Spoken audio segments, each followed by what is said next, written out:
siempre estabas igual. Bailamos rock and roll, de la mano tú y yo. Te giraste hacia mí, no sé ni qué te dije, pero es pura...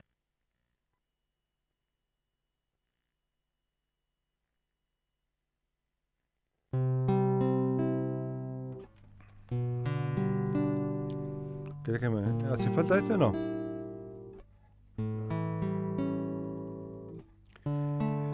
Hola, ¿qué tal? Bienvenidos. Estamos nuevamente aquí en Columna de Voces, en este caso para hablar de historia.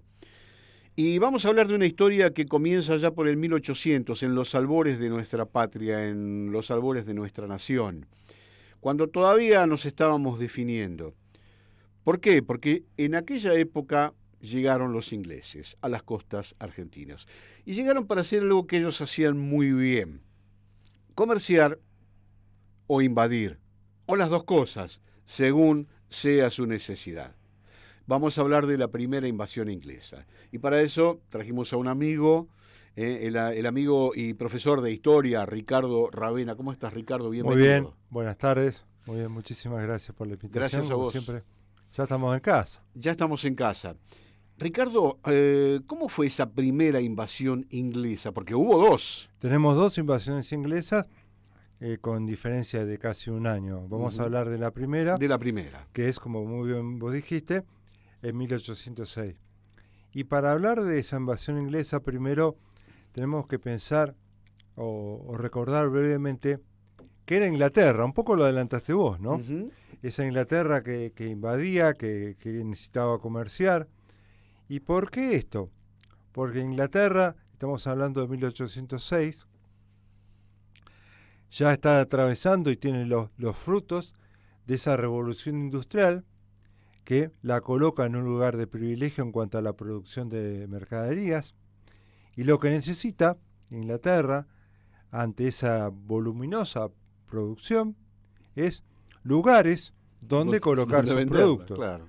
Entonces comienza a hacer eso que muy bien vos señalaste: buscar nuevos lugares, invadir.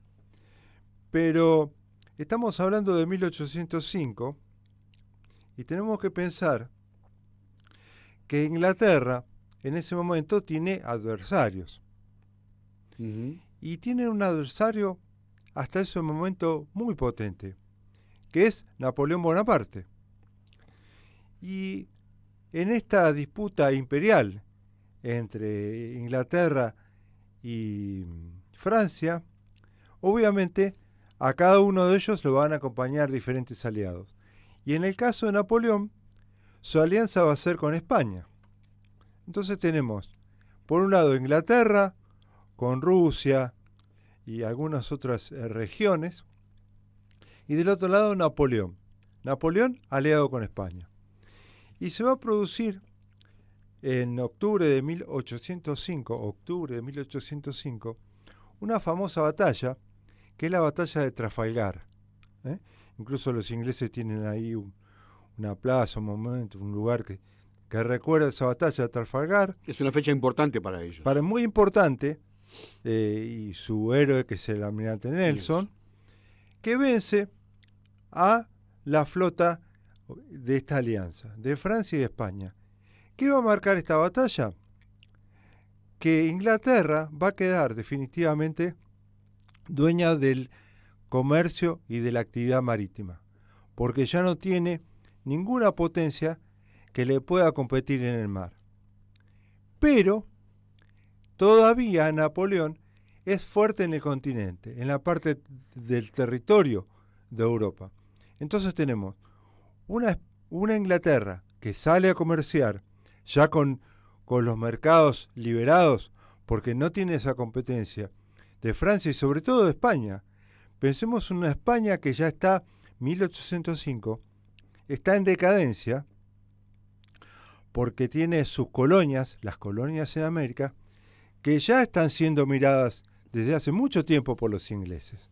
Ya los ingleses, desde hace mucho tiempo que le tienen ganas a las colonias. ¿Por qué? Porque allí pueden colocar sus productos.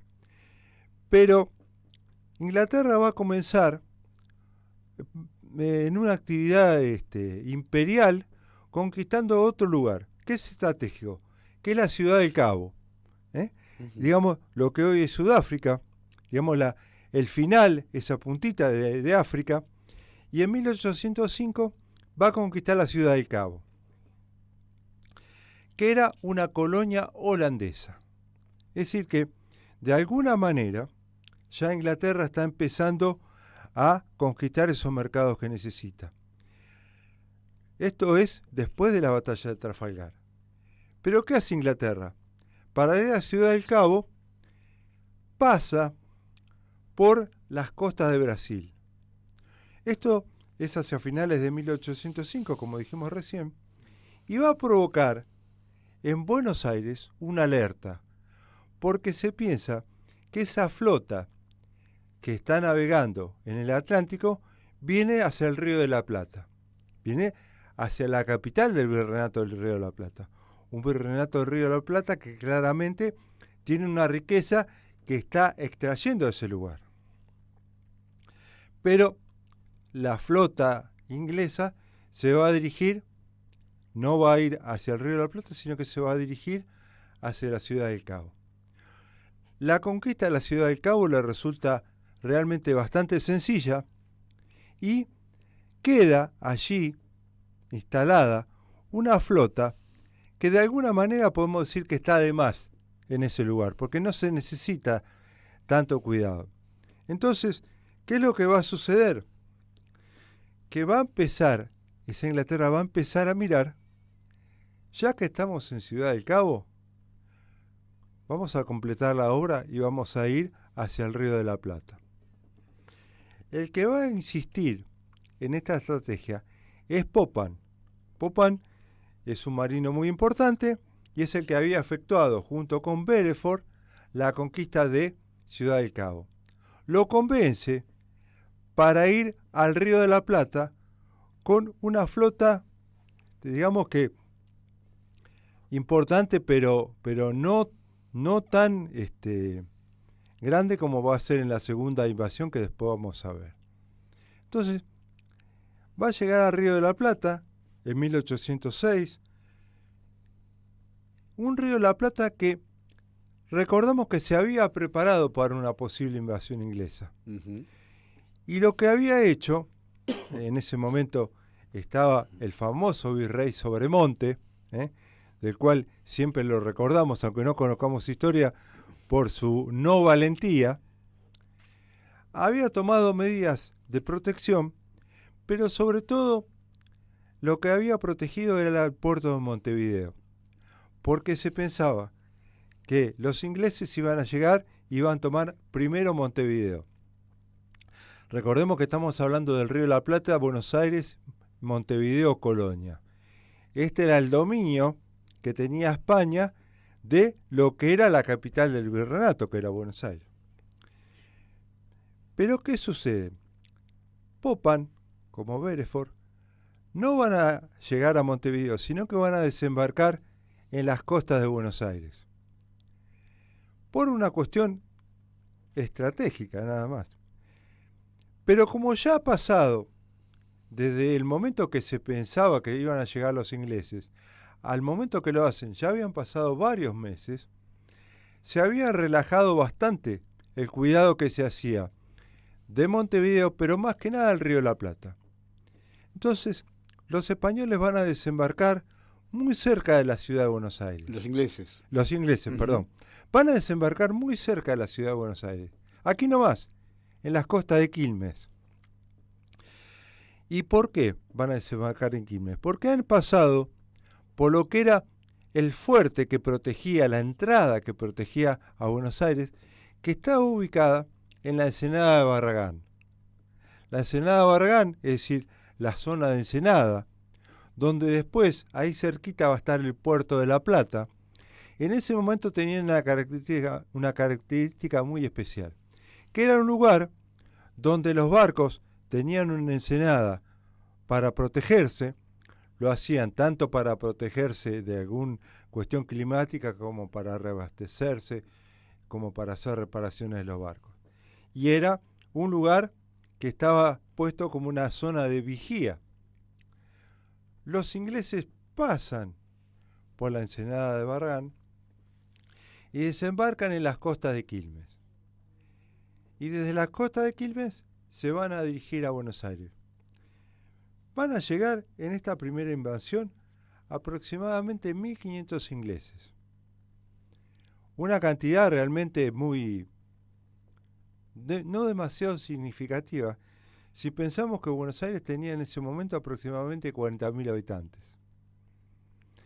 Pero Buenos Aires lo que no tenía era ni una estrategia ni las fuerzas coordinadas y armadas para una defensa de la ciudad.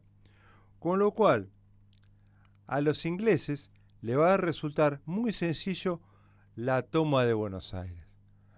Prácticamente va a haber algunos combates, pero prácticamente no van a tener una lucha, claro, una defensa de Buenos Aires. Y los ingleses van a dominar Buenos Aires el 27 de junio de 1806, 27 de junio de 1806, van a tomar la ciudad de Buenos Aires y van a enarbolar la bandera inglesa, que va a estar durante 47 días. 47 días que la bandera inglesa va a flamear en el fuerte de Buenos Aires. Te quiero hacer una pregunta breve. ¿Cómo no? Ellos llegan a las costas de Quilmes, desembarcan allí y marchando van a Buenos Aires. Eso les debe haber llevado un par de días, ¿verdad? Un par de días nada más, Ajá. lo cual desembarcan y al otro día ya están en Buenos Aires, porque Buenos Aires no tiene defensa. Claro. No hay una defensa. Así que nadie, ningún paisano ni ninguna persona que andaba por allí pudo haber cabalgado para avisar, mira, llegó. Hay paisanos que avisan, hay paisanos que tienen algún combate en la zona de lo que se llama la reducción de Quilmes, pero esos combates son contra una fuerza totalmente superior. Se avisa a Buenos Aires, pero la defensa que prepara Buenos Aires no tiene la potencia para defender. Claro. Y además sucede algo, no me estoy deteniendo la parte militar, porque quería hacer referencia a algunos comportamientos. Uno ya lo adelantamos, que es el de Sobremonte. Ante la llegada de los ingleses, Sobremonte, en lugar de armar una defensa, decide huir con los caudales hacia la ciudad de Córdoba. Uh-huh. Es decir, también los ingleses llegan al Río de la Plata porque saben que en Buenos Aires está acumulado una cantidad muy importante de dinero que ha llegado de moneda acuñada en oro y plata, desde Potosí. Está esperando ser transportado. Esto también es uno de los motivos por los cuales los ingleses van a llegar. 47 días la bandera. Tenemos 47 días de bandera inglesa flameando en el fuerte de Buenos Aires. Pero Sobremonte, que va a huir hacia Córdoba, uh-huh, va a llegar hasta Luján, nada más. En Luján ya va a ser alcanzado por los ingleses y va a tener que retornar, y ese tesoro que Sobremonte iba hacia Córdoba y no es casualidad. Sobremonte ya había estado en Córdoba antes de ser virrey, había ejercido algún cargo para la corona, entonces tenía sus relaciones y se supone que pensaba que el tesoro iba a estar protegido en la ciudad de Córdoba. Es alcanzado por los ingleses. El tesoro regresa a Buenos Aires a los 10 días más o menos de la ocupación. Y es embarcado, es muy interesante, porque ese tesoro es embarcado a Inglaterra. Y aquí me voy a detener en un dato que siempre, alguna vez que hablamos de historia, nos da vuelta. ¿Cuánto tardan, por ejemplo, en llegar las noticias? Las noticias entre América y Europa tardaban aproximadamente 60 días. 60 días. Con lo cual van a partir la nave con el tesoro apropiado en Buenos Aires y con la noticia de la toma de Buenos Aires. 60 días. Pero en 47 días, Buenos Aires va a reconquistar la ciudad. Es decir, que cuando en Inglaterra llegue la noticia que Buenos Aires ha sido tomada, que Belfort ha triunfado, Buenos Aires ya estaba recuperada. Y es más, en realidad Belfort y Popan, cuando van al Río de la Plata, desobedecen las órdenes de Inglaterra. Pero ¿qué pasa? Llega la noticia de la desobediencia de Belfort y Popan junto con el tesoro. Claro. Entonces Los podemos perdonar a estos muchachos. Llega la mala noticia con el perdón. Ya, te desobedecí, pero te traje esto. ¿Qué te puedo cobrar, no? Entonces, fíjate vos cómo en la historia a veces perdemos de vista esto de los tiempos, ¿no? Uh-huh. De las noticias. Pensamos que no hay un último momento en la BBC de Londres que indique que Buenos Aires ha sido tomada, sino que hay 60 días para llegar la noticia, lo cual genera, en Londres se produce una gran fiesta y una gran manifestación cuando se traslada ese tesoro desde el puerto hasta el lugar donde va a ser guardado. Se hace una fiesta, así que, pero cuando se está haciendo esa fiesta, Buenos Aires ha sido reconquistada. ¿Cómo se reconquistó Buenos Aires? ¿Les costó mucho? ¿Qué pasó en esos 47 días? ¿Lograron rearmarse? Hay alguna. Para hablar de la reconquista tenemos que hablar de algunas figuras. Yo voy a mencionar 3. La principal, Santiago de Liniers. Uh-huh. Un francés que está a cargo de la que ocupa cargos para la corona española. Uh-huh. ¿Cuál era el cargo que tenía Liniers? Era vigía en la zona de la Ensenada Barragán que hablamos recién. ¿Y cuál es la ventaja que va a tener Liniers?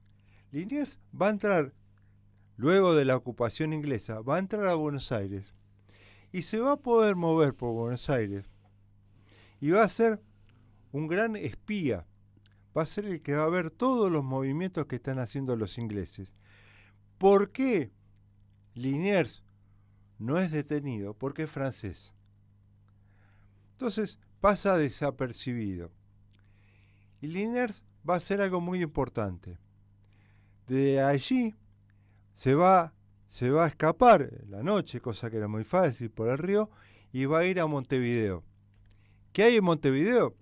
En Montevideo están efectivamente las fuerzas españolas, que siempre estuvieron esperando ese ataque inglés en Montevideo. Entonces, Liniers va a llegar no solamente para dar la noticia, sino también que se va a encargar de organizar la estrategia de la reconquista. Bien. Y va a haber otra figura muy importante, que alguna vez la hemos nombrado, que yo la relaciono mucho con San Martín, que es Juan Martín de Pueyrredón. Uh-huh. Juan Martín de Pueyrredón es una figura que no sé, a veces parece que en la historia no está tan valorado, pero va a ser, recordemos que Juan Martín de Pueyrredón va a ser director supremo, digamos que va a ser, hay un dato que me parece muy interesante, casi que diríamos que va a ser el primer presidente de la Argentina, presidente entre comillas. ¿Por qué? Porque Pueyrredón está ejerciendo el cargo de director supremo cuando el 9 de julio de 1816 se declara la independencia. Es decir, que bajo el gobierno de Juan Martín de Pueyrredón se produce la declaración de la independencia. Pero para ese hecho, Pueyrredón va a ser el que más, formando parte de esa logia Lautaro, va a apoyar la acción de San Martín para el cruce de los Andes. Recordemos que Juan Martín de Pueyrredón, estando en Buenos Aires, es el que le envía todo lo que puede a San Martín para que pueda hacer el cruce de los Andes. y que esa es la famosa carta que le dice, le mando todo y aquí quedo yo, ahogado en deudas y esperando que no me tengan que no me tengan que colgar en el palo mayor del fuerte. ¿Y la tercera figura? Yo creo, a ver, que es una figura que nos va a llamar la atención que está aquí. Miguel Carlos de la Mata Güemes. Ajá. Y lo tenemos a Güemes como defensor de Buenos Aires, cosa que parece muy extraña. Sí, porque uno se lo hace en Salta. Claro, vamos a explicar brevemente. Lo primero que tenemos que decir es que Güemes es un joven de 16 años, perdón, que está enrolado en el ejército en Salta. En Salta se ha formado unos cuadros de defensa, cuadros de infantería, en algunos lugares que tienen que ver con Salta, pero también con el Alto Perú. Oruro, lo que se llamó la ciudad de La Plata, que era Sucre. La ciudad de La Plata era Sucre. La Paz. ¿Y por qué allí había un cuerpo de infantería? Porque unos años antes, en 1780, se habían producido algunas rebeliones de los pueblos originarios, en la cual había participado la figura de Tupac Amaru. Entonces, como ya ahí había habido problemas, se había formado un cuerpo de infantería. Y cuando llega la noticia de que los ingleses están merodeando el Río de la Plata, recordemos que se los había visto en la costa de Brasil, Güemes es enviado para formarse y para reforzar la defensa de Buenos Aires. Todo esto, pensemos que tanto Güemes como Pueyrredón como Liniers están defendiendo a España. Así es. Eso es lo que no tenemos que perder de vista. En este momento están defendiendo a España. Están defendiendo a España. Pero ¿qué es lo que va a suceder? Bueno, Güemes llega a Buenos Aires, se incorpora al ejército, es enviado a Montevideo, está en Montevideo, pero tiene una acción que me parece que es muy importante cuando viene con Liniers. Liniers va a cruzar, arma una fuerza en Montevideo. En Montevideo hay una figura muy importante que es Helio.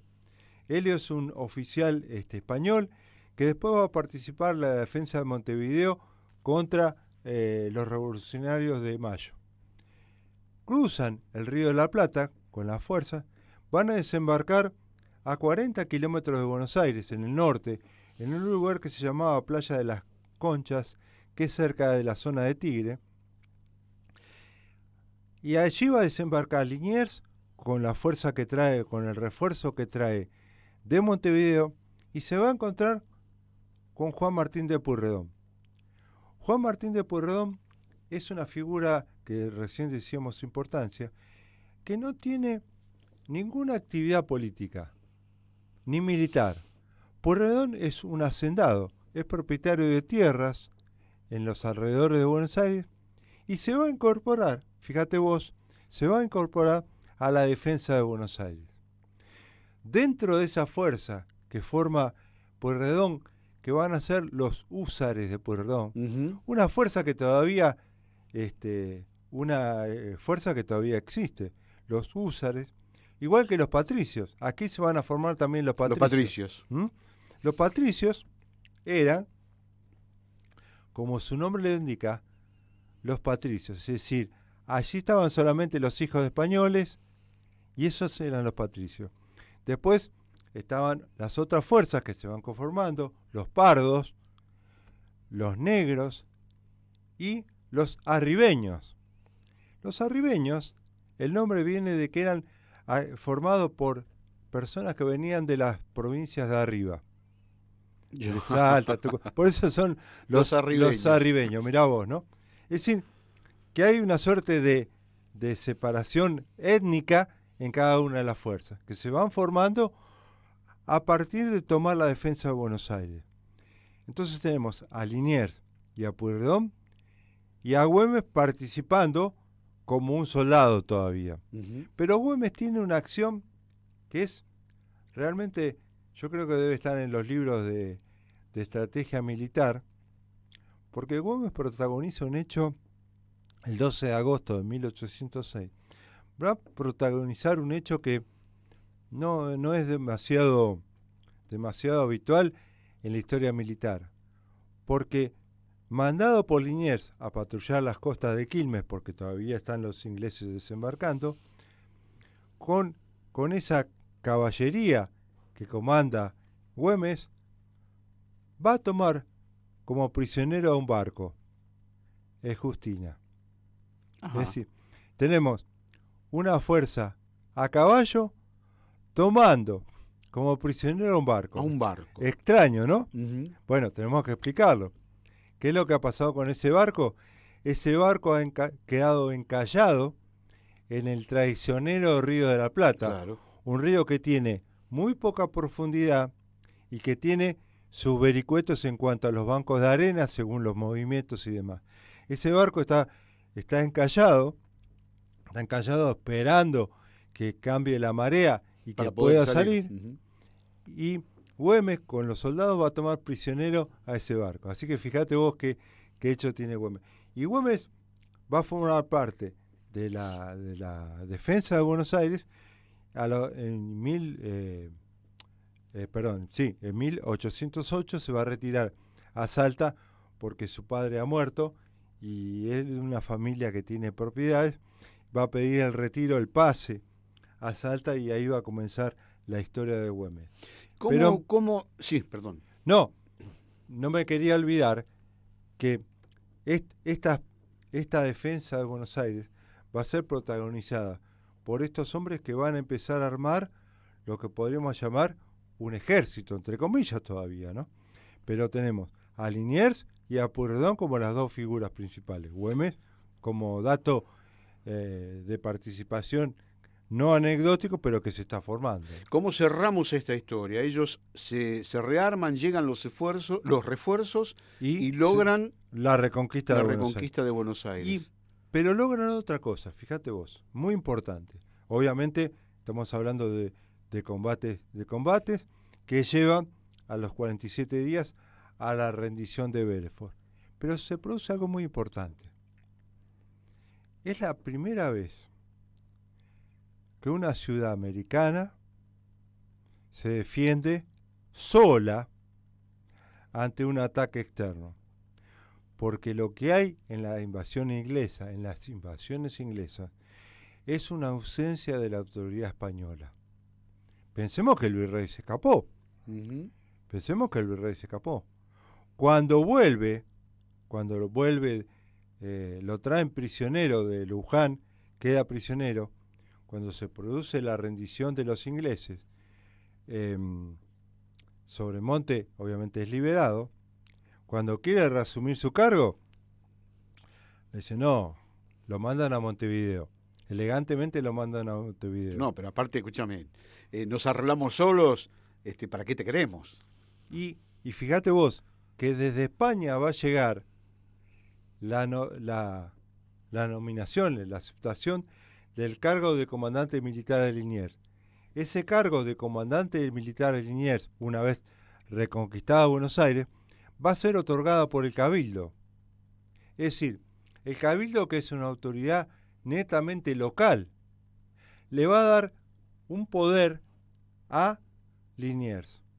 Pero la corona española va a aceptar que Liniers sea comandante de la ciudad de Buenos Aires, comandante militar y político. Es decir, que tenemos un vacío de poder, como decimos ahora, por parte de la corona española, y tenemos un hecho muy importante.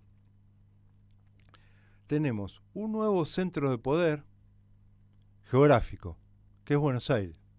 Buenos Aires ahora dice, yo sola reconquisté la ciudad frente al ejército más poderoso del mundo. Fíjate si Buenos Aires no se va a plantar. Creo que esto explica mucho de la historia, claro, de toda la historia que siempre estamos hablando, que es Buenos Aires. ¿Y Buenos Aires qué es? Buenos Aires es una ciudad totalmente marginal en sus comienzos, una aldea que lentamente se va a convertir en una ciudad comercial a través del contrabando, pero que va a ser luego una ciudad guerrera. Y luego de ser una ciudad guerrera va a ser una ciudad vencedora. Entonces Buenos Aires se va a colocar en un lugar de poder y se va a sentir de alguna manera ya heredera de ese poder español. Sin duda. Pero además, una cosa muy importante para cerrar esta parte. Entre la primera invasión inglesa y la segunda, que pasa casi un año, nunca se van a desarmar las fuerzas militares. No se van a desarmar los Usas de Pueyrredón ni los patricios. Es decir, que tenemos por primera vez a los criollos con armas en la mano. Bien. Y una cosa, para cerrar esta parte más general, que intentaron hacer los ingleses fue decir, nosotros venimos a liberar el comercio. Eso sí lo lograron, porque durante los 47 días de la ocupación inglesa, aproximadamente 200 barcos ingleses y de otras naciones descargaron mercaderías en Buenos Aires. Entonces, ¿qué es lo que van a ver los criollos? Que están armados, que tienen poder, y que el libre comercio que proponen los ingleses es una actividad muy interesante. ¿Por qué? Porque el monopolio comercial hasta ese momento estaba en manos de los españoles. Entonces tenemos a los criollos pensando en el poder militar, también en el poder comercial. Ricardo, gracias, porque esto recién empieza, ¿eh? Hay una segunda parte de esta historia y la vamos a ver en otro capítulo de Columna de Voces. Va a ser un gusto. Ricardo Aravena, gracias como siempre por estar favor, con nosotros. Siempre un gusto. Y a ustedes también por estar allí. Nos encontramos muy pronto en otro capítulo de Columna de Voces. Hasta cualquier momento. Quedó un poco...